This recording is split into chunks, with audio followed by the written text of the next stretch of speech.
Magandang umaga mula sa Pag-asa Weather Forecasting Center. Ito ng ating update sa magiging tayo ng panahon sa susunod na 24 oras. Patuloy nating minomonitor itong low pressure area sa loob ng ating Philippine Area of Responsibility. Kaninang alas 3 ng umaga, huli itong namataan sa layong 1,035 kilometers silangan ng southeastern Mindanao. Makikita natin dito sa ating satellite images ay nasa boundary ito ng ating PAR at malayo sa ating bansa. Gayunpaman, itong trough o extension nito, makikita natin itong mga kaulapan sa silangan ng ating bansa ay posibleng umabot at magdulot ng mga kalat-kalat na pag-ulan na may pagkulog at pagkidlat sa silangang bahagi ng Visayas at Mindanao ngayong araw. Samantala, patuloy naman ang epekto o yung pag-iral ng southwest monsoon o hanging habagat sa malaking bahagi ng Luzon at Visayas. Ito namang habagat ay magdudulot ng mga kaulapan at pag-ulan sa kanlurang bahagi ng Central Luzon, pati na rin sa malaking bahagi ng Hilagang Luzon. Mas maliwalas sa panahon na ating inaasahan sa nalalabing bahagi ng ating bansa, kabilang na dyan ang Metro Manila. Gayun pa man, may chance pa rin tayo ng mga isolated rain showers or localized thunderstorms. Nananatiling maliit yung tsansa ng nasabing low pressure area na maging isang ganap na bagyo within the next 24 to 48 hours. Gayun pa man, inaasahan natin na itong low pressure area sa mga susunod na araw posibleng magdulot ng mga pag-ulan sa silangang bahagi ng ating bansa. So as early as tomorrow, makakaranas na rin tayo ng mga kalat-kalat na pag-ulan at thunderstorm sa area ng Bicol Region. Magpapatuloy yung mga pag-ulan sa silangang bahagi ng Visayas at sa Mindanao hanggang sa Lunes next week. Pero beyond that, sa araw ng Martes hanggang Merkules ay maaliwalas sa panahon na or generally fair weather conditions na ating mararanasan sa malaking bahagi ng ating bansa.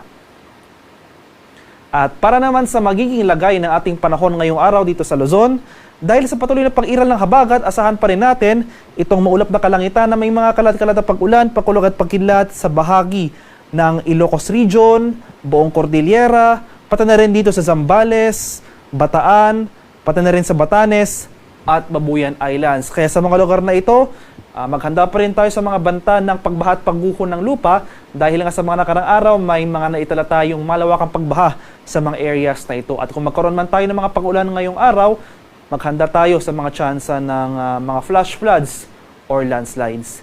Sa nalalabing bahagi naman ng Luzon, kabilang na dyan ng Metro Manila, ay mas bubuti ng ating panahon ngayong araw. Generally fair weather conditions, mainit at maalinsangan, ngunit pagsapit ng hapon hanggang sa gabi, maghanda tayo sa mga tsansa ng isolated rain showers o yung mga pulupulong pag-ulan na may pagkulog at pagkidlat. Maximum temperature forecast para sa Lawag ngayong araw, posibleng umabot ng 30 degrees Celsius. 22 degrees naman sa Baguio City at 33 degrees Celsius sa Tuguegarao. Maximum temperature forecast para sa Metro Manila ngayong araw, posibleng umabot ng 32 degrees Celsius. 30 degrees naman sa bahagi ng Tagaytay at 32 degrees Celsius sa Legazpi City. Sa mga areas naman ng Palawan, Visayas at sa Mindanao, dahil naman sa trough extension ng ating low pressure area na minomonitor sa ating area of monitoring, ay asahan natin itong mga kaulapan at mga kalat-kalat na thunderstorms sa bahagi ng silangang bahagi ng Visayas at Mindanao. Particular na sa mga areas ng Leyte, Southern Leyte, Eastern Samar, sa bahagi ng Dinagat Islands, Surigao del Norte, Surigao del Sur, at sa mga areas ng Davao Oriental. Kaya sa mga lugar na ito, maghanda rin tayo sa mga tsansa ng pagbaha at pagguho ng lupa dahil posibleng magpapatuloy itong mga kaulapan na dulot ng trough ng LPA ngayong araw.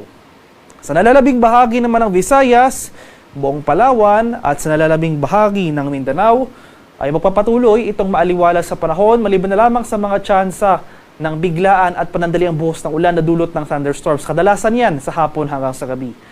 Maximum temperature forecast para sa Kalayaan Islands at Puerto Princesa ngayong araw, posibleng umabot ng 32 degrees Celsius. 32 degrees naman dito sa areas ng Iloilo, Cebu at Tacloban. Maximum temperature forecast ngayong araw sa Cagayan de Oro, posibleng umabot ng 32 degrees Celsius. 32 degrees naman sa Davao at 33 degrees Celsius sa Zamboanga City. At sa kalagayan naman ng ating karagatan, sa kasalukuyan, may nakataas pa rin tayong gale warning sa mga dagat baybayin ng Batanes. Dala pa rin yan ang pag-iral ng hanging habagat. Samantala, katamtaman na kasamaalong karagatan naman ang ating mararanasan sa nalalabing bahagi ng ating bansa.